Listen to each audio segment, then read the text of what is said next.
This is Contact, a weekly podcast written, voiced, and produced by broadcast news students of the radio, television, and broadcast news program at the Southern Alberta Institute of Technology. And now, here's your host. What's good, everyone? This is Giovanni Mullen here, and I'm joined with Ireland and Christy, both aspiring voice actors. And today, we are going to be going over Angie Beers' experience in the voice acting industry, and we're going to have a little fun ourselves.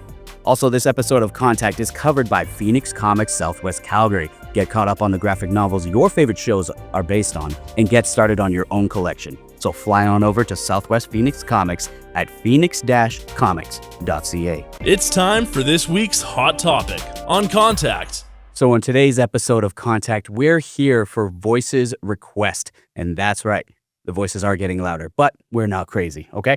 As many of you know, being a voice actor isn't easy, and a lot of us aspiring voice talents want to know what it's like working in the industry. So we're going to need some tips and practice.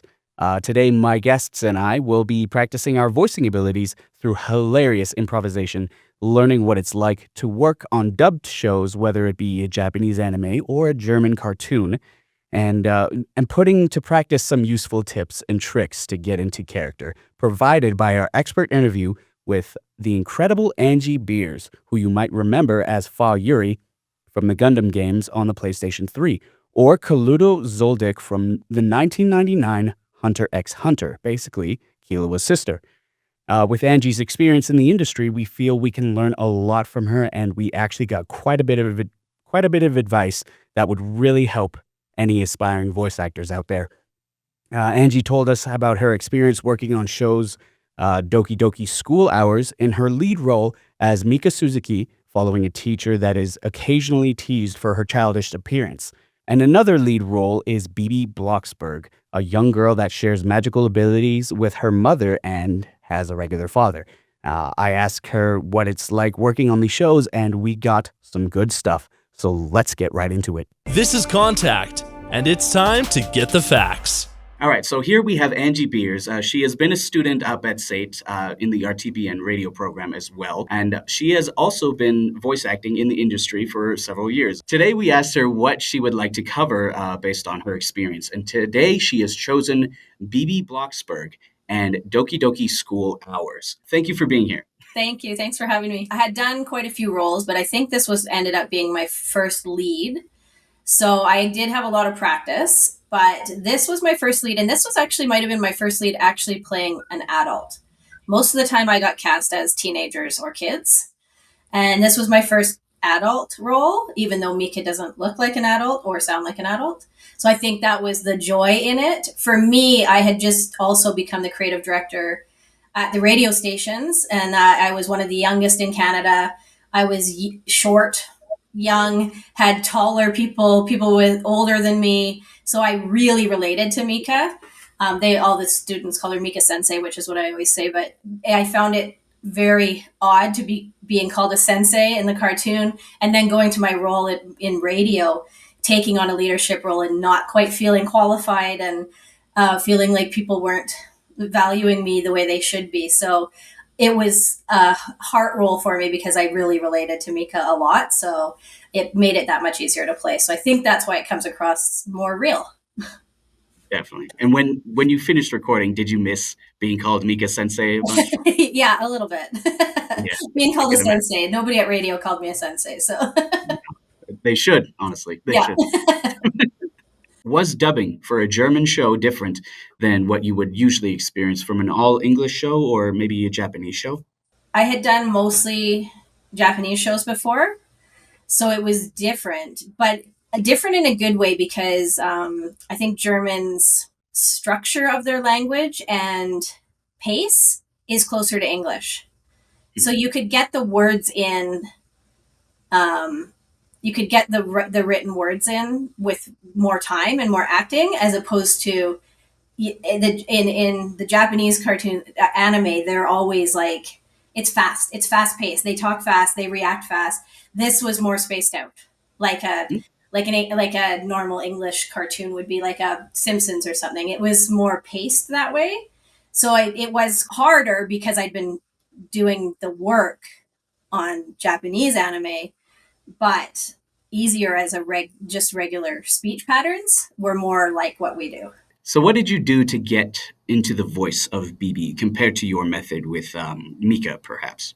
It was funny. I did some training early on when I first got cast in things. I went to some great sessions at the studio where they taught you different ways to get into characters. So I had different lines. Like if I was going in to play, say, a 12-year-old boy, I had a line that I always did to get into practice, which was sitting in the garden eating worms, big fat skinny worms, long tall skinny worms. So I had one for my boy characters, I had one for my adult characters, which was more of a mom line. I had different lines that I would help trigger to get in there. Sometimes you go in and you're just doing a bunch of different lines. They'll like get me to play a cat, and then they'll get me to play a mom, and then they'll get me to play a robot, and it's just one line. So you just have to figure it out, right? How to make them all sound unique. So that's why I found those lines that triggered those memories of that's a little boy sitting in the garden eating worms. So I knew how to trigger that boy voice. All right, thank you so much for your time, and we certainly have learned a lot with voice acting, and I hope, like you said, some of these voice actors are inspired and get into the work that you have done as well. But thank you again so much for this interview. Thank you. Thanks for having me. It was great. Calling all heroes. This episode was brought to you by Phoenix Comics Southwest Calgary, and for all of you comic book fans out there, they've got you covered, front to back. With popular issues to indie gems, they've got the best selection, exclusive editions, and the latest releases. Looking for the latest Spider-Man story or rare issue? Then web on over to 17th Avenue, Calgary, or check them out at phoenix-comics.ca. Phoenix Comics Southwest. This is Contact with the weekly roundtable. So taking a page from Angie's book, I want us to come up with some lines. Oh, no. Get into certain character. Yes, that's right. All right. Improv. Oh, no. Me and Christy went over some characters that we could potentially do. So let's get right into it. So first, we have a child/teenager. Mm-hmm. What line could we use to get into that?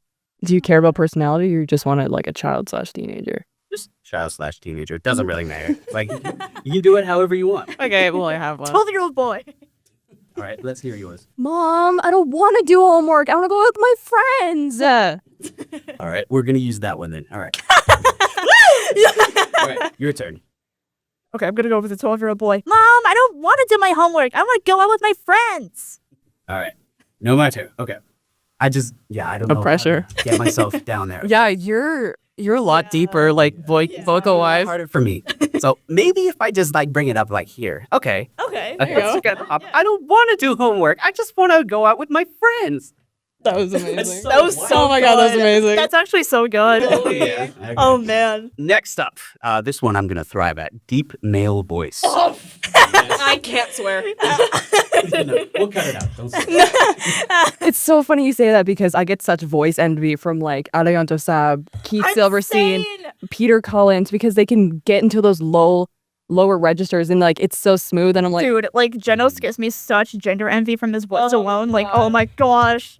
Give me your voice, Zach Aguilar, please.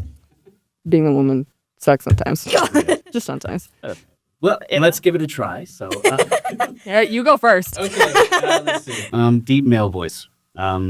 Well done, student. You have passed the trial. Exactly right, deep voice. The jock already. Oh, yes. Now it's your guys'. Go first, Christy. Oh my gosh. Okay. Well done, student. You have passed the trial. Yes. Sweet. That's good. Oh, sweet. You give it a try now. Oh no. I do not have this kind of voice, dude. Well done, student. You have passed the trial. That's pretty good, actually. Yeah, that's really good. That's pretty good. That's really good, actually. You're not getting even. That's fair. That's fair. All right. Let's move on to the third voice, a chaotic villain. All right. Cool. Yep. This one's going to be fun. All right. Christy wanted to bring up the whole gremlin side. Yes. As you should. Yeah. Yes. So I have a feeling that you have a good idea of what you want this to sound like. And let me think of a line. Yes, the hero's been defeated. Something like that. Yeah. Yeah. All right. You too. Me? Yes! Yeah! The hero's been defeated! Chaotic villain. Yes. Okay. Chaotic. And what? The hero's finally been defeated? Yep. Oh, geez. Gotta get into it. Yeah. I'm trying to think. I'm trying to picture my mind. My mind's eye, if you will. Finally, the hero's been defeated! Yes. All right, that's good. That's good. All right. That was my. Totally didn't screw up. All right. Yes, the villain has did what you did. That was so good, though. You were doing so good. All right, let's try it again. Yes, the hero has finally been defeated. That's so good. I thought in your first like take, I'm like, this is dipping into Skeletor. He-Man. He's a great papyrus. Yeah, no, literally, it's the same voice. I mean, he's a great chaotic villain. Love Skeletor. All right. All right, for the final voice, I'm scared. we're gonna try Grandma. Okay. Okay, I got scared. All right, and let's get right into this one. All right, All right. we're gonna take a line Mhm. out of Marge Simpson's book. Oh, wonderful. Yes. I'll crump with you, sweetie. Yes! Sweetie, I'll crump with you. Hell yes. Any more whistling, you're the guy from Family Guy. Oh God, you're right. No! Hey, Chris. I can't do this anymore. I can't do this anymore. Okay. All right. Your turn. Oh, crump with you, sweetie. So good. It's supposed to be stupid. Oh my. Yep. Oh, crump with this one. Oh, no. Bertha, you cheated at bingo. I almost swore. You lying tart. You boob. I'm leaving. Okay. All right, so that was the round table with voice acting. Thank you so much, Ireland and Christy, for being here today. And yeah, I feel like we got a lot of good. Oh, absolutely. Oh, yeah. Thank you for having us. Yeah, thank you so much. Thank you for letting us practice this voice acting stuff. Yeah, It's really fun. Yeah. this is really fun. And now, the commentary on Contact. The following opinions reflect the thoughts of the host and do not reflect the views of SATE or this radio station. So, on this episode of Contact, the Voices Request, Christy, Ireland, and I all got some much-needed practice getting into a range of characters, and we all got new lines to get into 4 different roles. As you all heard earlier, I have a booming tough guy action read. Irie has a killer villain and grandparent voice, and Christy absolutely slays with their child/teenager read. Like, it's freaky good. You know that they're going to take over the anime industry and be casting young male roles from now on, for sure. They did a great job, honestly. It was also very beneficial for all of us to understand how dubbing works in this line of work as well, considering some languages may be faster paced than others, but we will be ready and we will know what to expect when the time comes. Fingers crossed dubbing animes will be a breeze for us because that's something we all want to do in this industry. And if I can get enough practice reading Spanish out loud, maybe I can dub Spanish voices as well. I hear that voice actors in other languages are really sought after, but for some reason, but that's probably because there's not enough of them, you know? It's also good to know that we can tap into our own personal experiences to get into character as well, but it will be fun for us to adapt to these other characters with different lifestyles and personalities. I mean, you know I'm going to thrive in these himbo roles. You cannot deny it. Like, I'm pretty dumb, I'm very strong, and I have a vast knowledge of certain things, so don't write me off just yet. But yeah, you got to admit, those roles are going to be perfect for me. But if I were to voice a role with a completely different lifestyle, I would love to voice a humble and sheltered swordsman with a timid and powerful deep voice. I think that would be a lot of fun. Remember to think up some of those short lines to get into character, and be sure to add some of your own personal charm if you're an aspiring voice actor. I hope you guys all had fun learning with us today, and I wish you guys all the fun adapting these new techniques into your voice acting regiment. Again, I want to thank you all for tuning into this episode of Contact, The Voices Request, and I want to thank my guests for being here today. And again, thank you to Phoenix Comics for sponsoring this episode. And be sure to tune in to future episodes where other students will be uploading their podcasts as well. You can find us on social platforms such as YouTube and Spotify, and we look forward to hearing your feedback. All right, that's all for me. Good luck and good night, and I love you, and you're so pretty. This has been Contact, a weekly podcast written, voiced, and produced by broadcast news students of the radio, television, and broadcast news program at the Southern Alberta Institute of Technology. Join us again next week for Contact.